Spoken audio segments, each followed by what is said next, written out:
All right, this video is for the Chapter 9 quiz FRQs. I have them posted blank and finished in Google Classroom, and I'll also post some sample AP FRQs relating to hypothesis testing. But I'm only going to do a video for these. So number 11, publishing scientific papers online is fast, and the papers can be long. Publishing in a paper journal means the paper will live forever in libraries. The British Medical Journal combines the two. It prints short and readable versions with longer versions available online. Is this okay with authors? The journal asked a random sample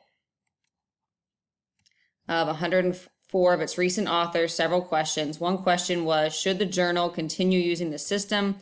In the sample, 72 said yes. And question A is, do the data give good evidence that more than 2/3, or 67% of authors support continuing the system? Carry out an appropriate test to help answer this question. And I'm going to do it in a state plan do format. So here in the state, we are going to test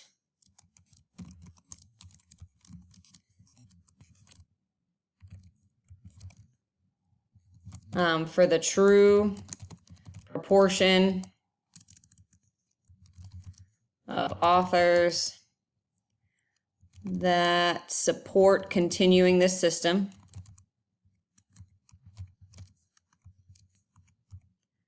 And it didn't give us an alpha level, so I'm going to pick my favorite, 0.05.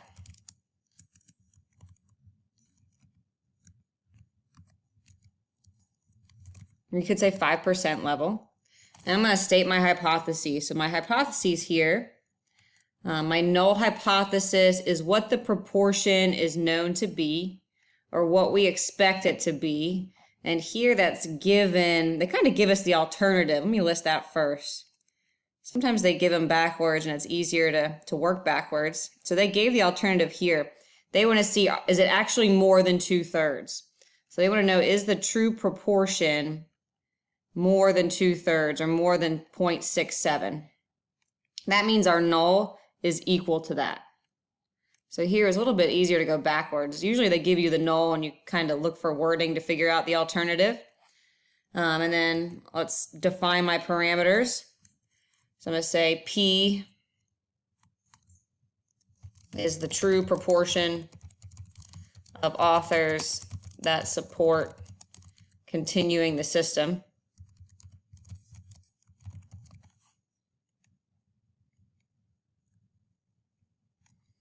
And then my plan, we're going to check conditions.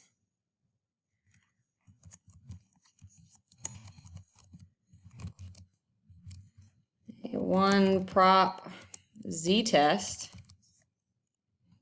And that is random. I'm just going to say these to save a little time. Random is met here.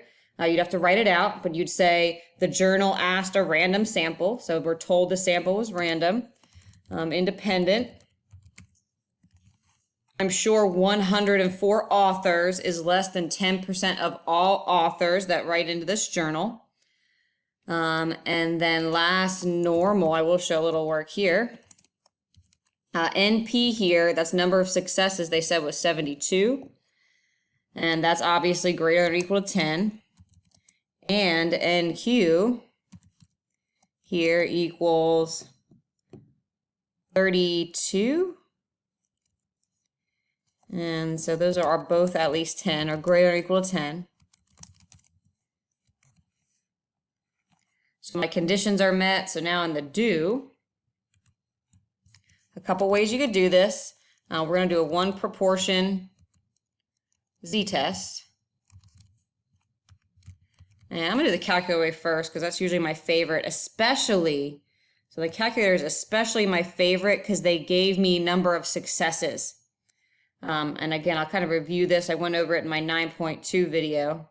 But when I go to stat test, one prop z-test, the null hypothesis is 0.67. Here's the number of successes. They don't want the p-hat, they want successes. So I was given that here, so I'm going to use it. And the sample size was 104, and I think the alternative was a greater. And here is my result. I'm just going to write what we need.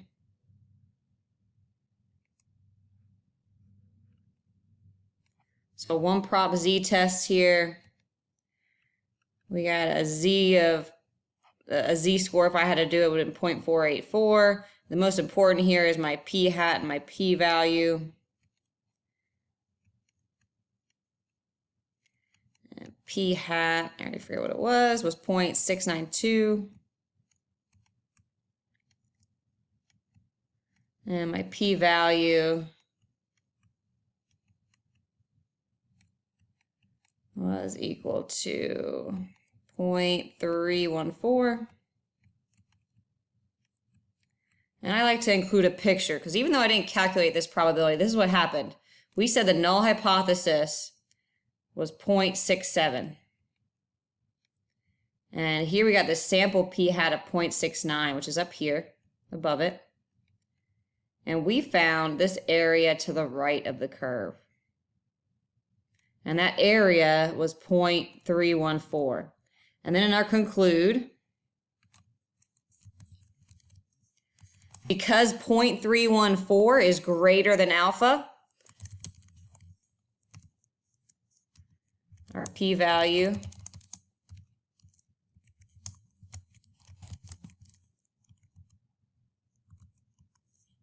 we're going to fail to reject.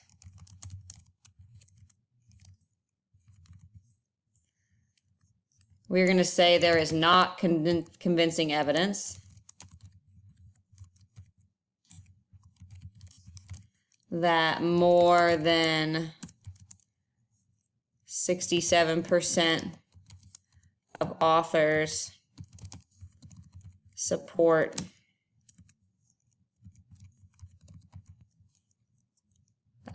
continuing the system.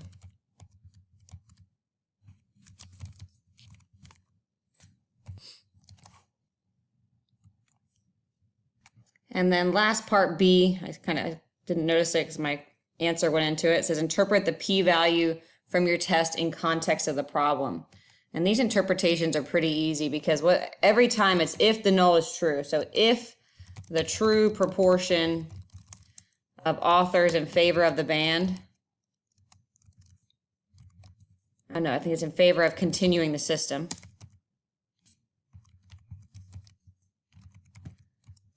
Was really 0.67, we'd see a sample like this 31.4% of the time. And the reason we failed to reject, that's likely, that's a high probability. So it's not unusual to see a sample like that if 0.67 is true. All right, here's another hypothesis test, but this one's for means. So in the last one, we knew it was about proportions because they gave us a percent, or 2/3 was a fraction. Here, when you read through this, I'm going to kind of just skim through it and look for the highlighted info. The mean level of toxin clams exceeds 800 micrograms. And here's 5% level of significance is important. So if the mean level of toxin in these clams exceeds 800 micrograms, they ban clam harvesting because it makes you sick. It poisons the people that eat them.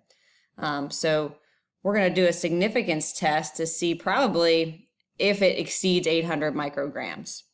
In part A, define the parameter of interest and state the appropriate hypothesis. It's kind of like the state and the state plan do. So here we're interested in the true mean toxicity or toxin level of clams. I can get a little more specific. You'd say along the coast, you'd be along the coast of Massachusetts. I mean, you can get a little more specific, but in general, we're interested in the true mean level of toxins in the clams. And my null and alternative hypothesis here, this is one just like the last one. It's a little bit easier to start with the alternative. They're interested in, did these clams exceed that 800 micrograms? So they're interested in is mu greater than 800. That means the null is mu's equal to 800.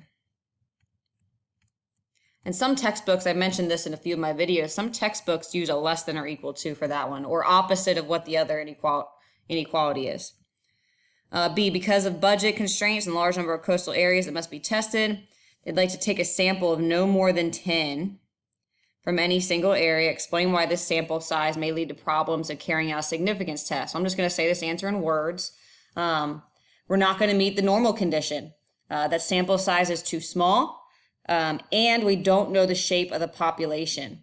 So if we were told the shape of these toxins was normal, we could proceed, but we're not told the shape, and n of equal to 10 is too small. So hence there, we can't go on because the normal condition isn't met. Part C, type 1 and type 2 error. So a type 1 error is when we reject the null. Let me write it in words. I always write it in words first. Type 1 error is we reject the null hypothesis when it's actually true. So what that means here, and then we put it in context, that means we conclude the toxin level is over 800 micrograms. I don't know how to make a mu here, quickly make a mu. So micrograms, when it's actually not, or actually we conclude it's over that, we banned harvesting.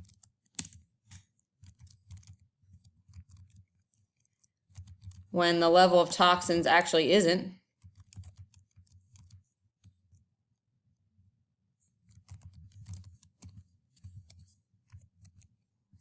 And a consequence here means, we're missing out on harvesting good clams.